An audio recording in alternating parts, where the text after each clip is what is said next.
Hi everyone, this is Acids and Bases, a continuation of equilibrium. We're just switching gears in specifically to the acid-base component of equilibrium. So today's lesson is an introductory lesson and you'll see lots of concepts that should be familiar from grade 11.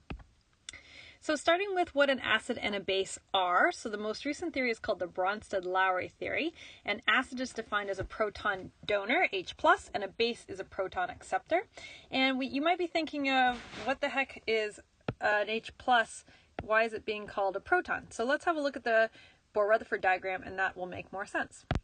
So the Bohr-Rutherford diagram for a hydrogen ion has one proton and no neutrons in the nucleus and one electron. If we were to turn it into an H+, that means I have to get rid of the electron. And you'll notice that that only leaves a proton behind. So a proton is an H+.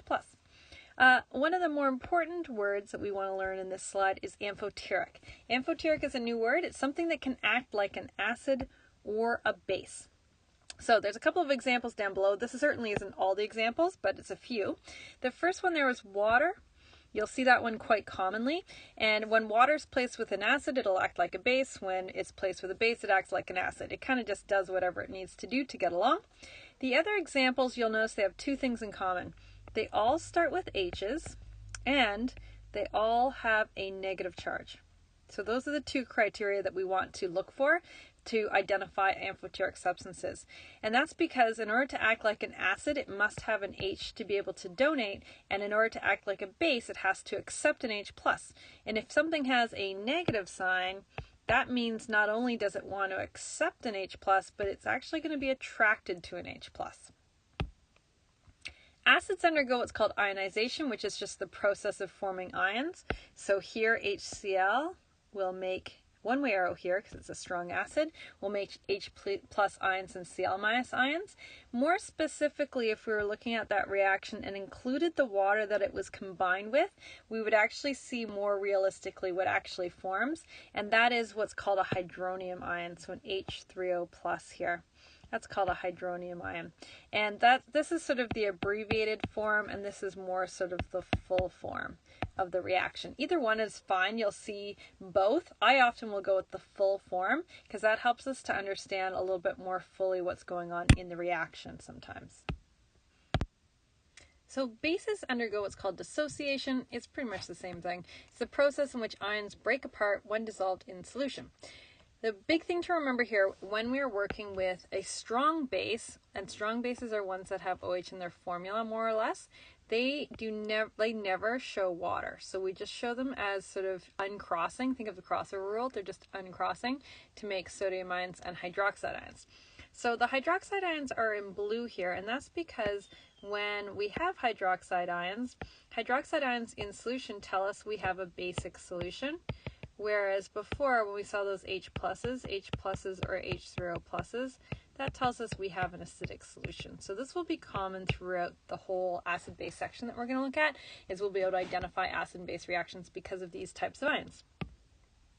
When we're doing these types of reactions, acid-base reactions, we actually have things called conjugate acid-base pairs. And this is something you learned in grade 11, and I'm sure you probably all remember it. But what we're going to do is look at what these things are and how do we identify them. So by definition, acid-base pairs, conjugate acid-base pairs, are things that are different by just one H+. So we have four definitions that we're going to, four labels we're going to put on things. So on the reactant side, the left side, we're going to find the acid and the base. And on the right side, the product side, we're going to find the conjugate acid and the conjugate base. So let's have a look at the reaction down below. We've got H2SO4 plus water. So H2SO4 is going to be our acid. And the reason I know this is because it starts with an H, it has an AQ, has all the properties of an acid. So this is going to be my acid. And then by default, the water will end up behaving like the base. Remember, the water will do whatever it wants. So it's the other thing. That's the one that we need to identify. The water will do whatever it needs to.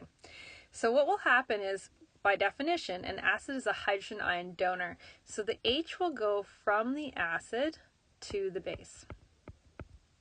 Let's have a look at what's left behind. This is a strong acid. Again, we'll define that more in just a moment. So we have a one-way arrow right now.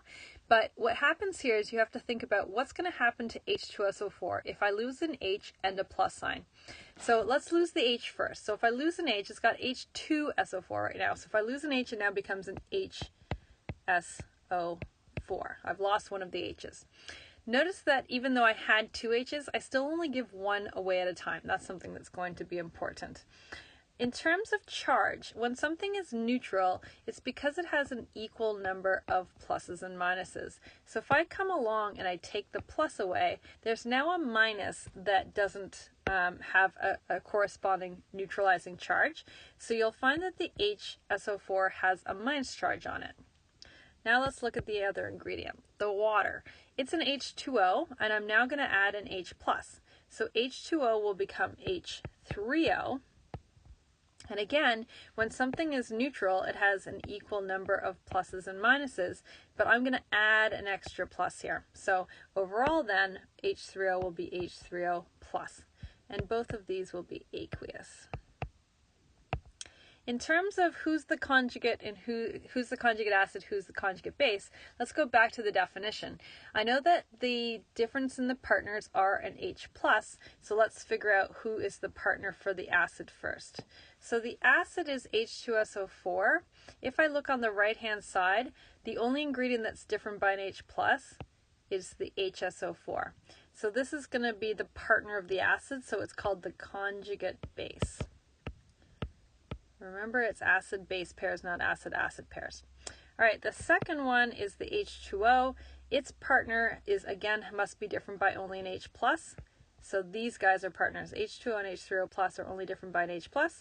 Because water is the base, the H3O+ will be the conjugate acid. And that is it. Let's go to the next slide. So this time you're going to do some practice for me, and so I want you to do these without flipping the slide. I just want you to pause for me after you've tried both, and then I want you to go to the next slide so you can check your work. So the first one is CO3 2- plus water, and the second one is ClO4 plus water. Let's see if you're able to predict the products and put the labels in. The first one actually is weak. Again, we'll define that later on, so don't worry about it for now, but I'm going to put a two-way arrow in here just to better define it. So our first one is CO3 2- plus water. So we have to decide who's the acid, who's the base. That's going to kick things off.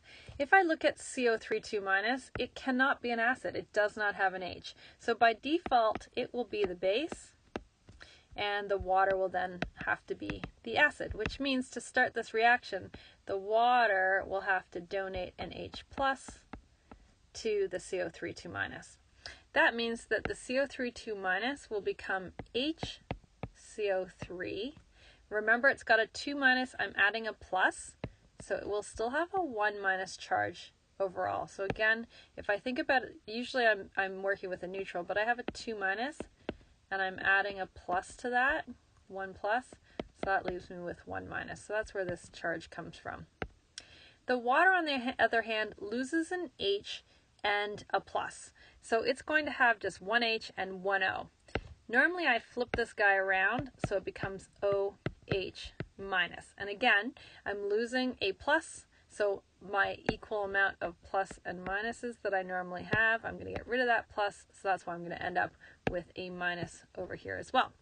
One thing that you can do to check to make sure you've done the charges correctly is charges must be the same on both sides of the reaction. So if I have a look on the left-hand side, my overall charge, I have a 2- on CO3 2-, no charge on water. So overall the charge on the left is 2-. On the right-hand side, I have a 1- plus a 1-, so overall the charge is also 2-. Because the charges match, that means I probably have done this correctly. All right, let's continue with our labeling. CO3 2- is the base. Its conjugate partner is over here, the HCO3-. It's only different by an H+, so if the CO3- 2- is the base, this guy will be the conjugate acid, because again, it's acid-base pairs. The acid then, its conjugate base, will be the OH-. All right, let's try the second one. This one is a strong acid, so again, I'm going to use a one-way arrow here. And again, our first step is to identify who is the acid and the base. So this first ingredient starts with an H, that's going to be our acid for sure. Again, water is always going to do whatever it needs to survive here. So that's going to be the base. So the H plus is going to go in this direction this time. And let's see what I've made. So from the HClO4, I'm taking away an H and a plus. I'll be left with ClO4 minus. And H2O is gaining an H and a plus, so it's going to become an H3O plus. Let's put in our labels for conjugate partners. So the acid, it's different by an H plus with our first ingredient, so this is going to be our conjugate base. And our water is different by H3O plus by an H plus, so it will be our conjugate acid. All right. So in terms of strong and weak, we've been talking about them sort of peripherally at this point. Strong acids and bases are things that make 100% ions. So in solution, if I have HCl, I don't actually have HCl. I have 100% H plus ions and Cl minus ions. There are actually only 6 strong acids, and they're listed here. We've got 3 binary acids and 3 oxyacids, and everything else by default is going to be a weak acid. In terms of strong bases, they're going to be hydroxide bases partnered with group 1 and 2 metals. So something like sodium hydroxide is a group 1 metal with hydroxide, or calcium hydroxide is an example of a group 2 metal with hydroxide. There's one exception to this rule, and that's beryllium hydroxide. That is actually weak, but all the other hydroxide metals from group 1 and group 2 will be strong. The most common weak base we'll actually see is ammonia. It's a really common one, and it's a weird one because it doesn't have OHs in it, but it results in OHs when we use it in reactions. So we'll see how that works later on. So weak acids and bases only partially make ions, and that's why they're actually safe to ingest, because when it comes to, for instance, an acid, it's that H plus part of the acid that is actually corrosive, for instance. Same thing with a base. The OH minuses are very corrosive. So if you have a strong acid, whatever concentration of original acid you have, let's say you had 5 moles per liter, it dissociates 100%, so that gives you 5 moles per liter of the H+. So that is a very strong acid. Those H pluses would eat through skin, through paper, through metal, etc. If you have a weak base, if you had, for instance, 5 moles per liter of a weak acid rather, or weak base, it doesn't matter, but if you have a weak acid, if you have a look at the H pluses, there's just a tiny amount of them. So you might only get, for instance, 5% of that 5 moles per liter. You might get a very small amount of that. That means that you do get some sort of corrosive properties, but nothing too significant. So this is a two-way arrow in this situation when we're talking about weak acids and weak bases. And this is also why a weak acid or a weak base can be safely ingested. For instance, I have a love for salt and vinegar chips. They are my faves. And I remember when I was your age, I ate so many of them that my taste buds were actually probably filed down to nothing. Like they were practically bleeding. It wasn't good. I overindulged a little bit, I'll admit. And that's because of all the acid that I was ingesting. Now it's corrosive, so my poor little taste buds took a while to recover from that episode, but thankfully they grow very fast. Yeah, same thing. They're acids, but not so strong that they're like a battery acid that would totally annihilate you. So all of our acids and bases fit on a pH scale, and our typical pH scale goes from 0 to 14. This would be sort of our household scale.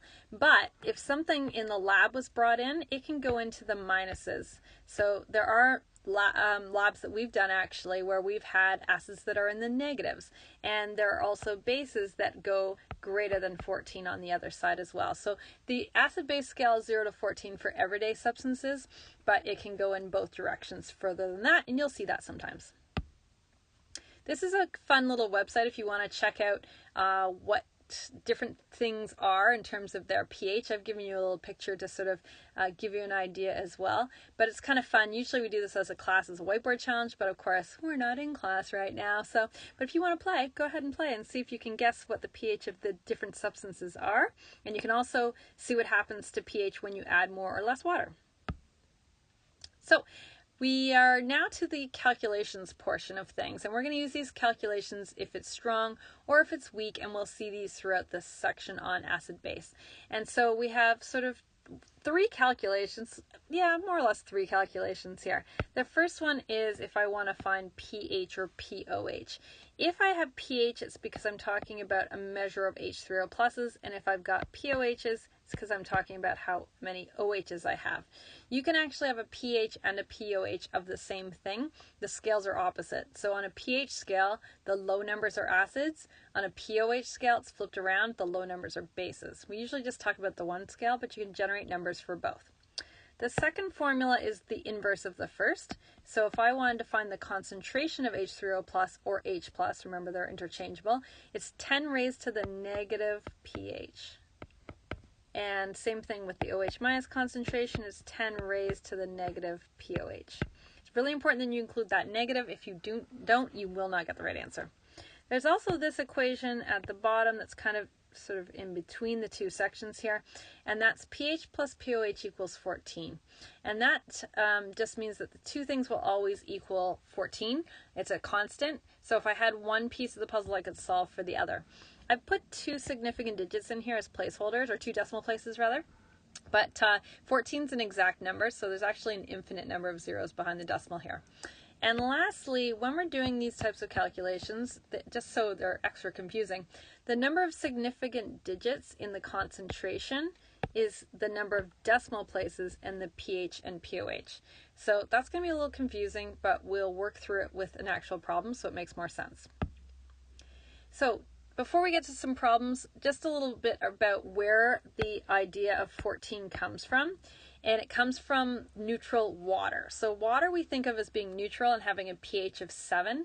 And the reason why we get these numbers is because of what water does. We've talked about how water is amphoteric. So water can actually auto-ionize, meaning it can actually, just like with the other substances, H's can go back and forth between them, creating H3O pluses and OH minuses. This means there's some acid and some base components of water, but they're even, which means that they are overall going to be producing a neutralizing effect. When you measure the concentration of those ions, they're always the same in pure water, 1 times 10 to the negative 7.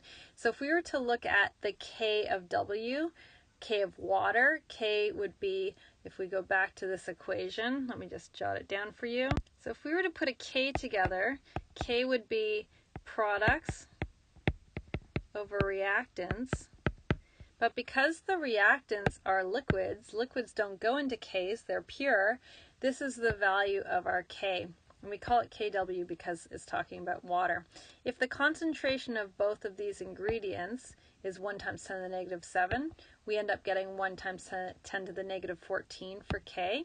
And then, whoopsies, and that converts back into a pH, if we use our formula, to a pH of 7. pH equal to 7. Okay? So you don't have to memorize any of that stuff. I just wanted to show you where that came from. So let's do our first example. So we're looking for the pH and POH of a 0.25 mole per liter solution of sulfuric acid. So sulfuric acid is H2SO4. When it's with water, it gives away an H plus to make HSO4 minus and H3O plus. And this is a one-way arrow because H2SO4 is one of those 6 acids that I had before. So I have 0.25 moles per liter of my H2SO4, and these are in a 1-to-1 relationship. So I also have 0.25 moles per liter of H3O plus. The reason why that's important is because when I think of my pH calculation, my pH is negative log of the concentration of H3O plus, not the negative log of H2SO4. It's those ions that are important to me every time. It doesn't matter what the exact acid is, it's how much ions we actually have. Because we have H3O plus, I have to start with the pH calculation, then I go back and do POH. So let's put the value in now. So I'm going to put 0.25 in to my calculator and then press the log button. Everyone's calculator is going to be a little bit different, so you might have to fool around with it a little bit. For instance, I have to put 0.25 into my calculator first, then press the log button, and then take into account that negative sign. So I'm getting 0.60 here. And this is where the rule comes in about significant digits becoming decimal places. So I have 2 significant digits, that becomes 2 decimal places. This is a weird rule. I'll keep doing it over and over, and hopefully you'll catch on. The second part of the question is the pOH. So I'm going to use that other formula, pH plus pOH equals 14, and I'm going to solve for pOH. So I'm just going to take that away from 14, and I've got 13.40. And again, this is decimal places, so I have 2 decimal places. I'm going to maintain 2 decimal places here. The last example is a little bit of a more challenging question just because of the setup. So again, I'm looking for pH, pOH, and concentration of OH minus ions of 0.85 moles per liter of magnesium hydroxide. And it says, hint, start with a dissociation equation. Dissociation just means that I start with the base and I show the ions that it makes. And the reason why this is important is because it is a ratio. Remember when we're working with strong bases, I mentioned this really early in the lesson, you never show the water with a strong base. That's the key to this one. Let's solve it on the next page. So when I put my formula together, I have to do my crossover rule for magnesium hydroxide, and then a dissociation equation is just uncrossing it back to its ion form, so Mg2 plus and OH minus. But there are 2 OH minuses, and that's what makes this important. So I have 0.85 moles per liter of magnesium hydroxide, and this is where it's pivotal. They're in a 1-to-2 relationship, which means on the OH minus side, which is the important ion here when I'm working on the math, I have to find its concentration, and it's doubled. It's a 1-to-2 relationship here. So now I can find my pOH. Again, pOH first because I've got OH minuses. So I'm going to take my 1.7 here and press the log button, see what happens. So I'm getting negative 0.23 here. Now I can find pH because I know this relationship is always true, so I can solve for pH by subtracting. It's going to be a double negative here, so this is what I'll end up with. Again, I've got 2 significant digits, which becomes 2 decimal places, and those 2 decimal places are maintained because when I subtract or add, it's the lowest number of decimal places, which is 2. Homework time, so exciting. So we've got some questions to try for homework as usual. If you have any questions, put them on the homework take-up sheet, and I will take those up for you the next day.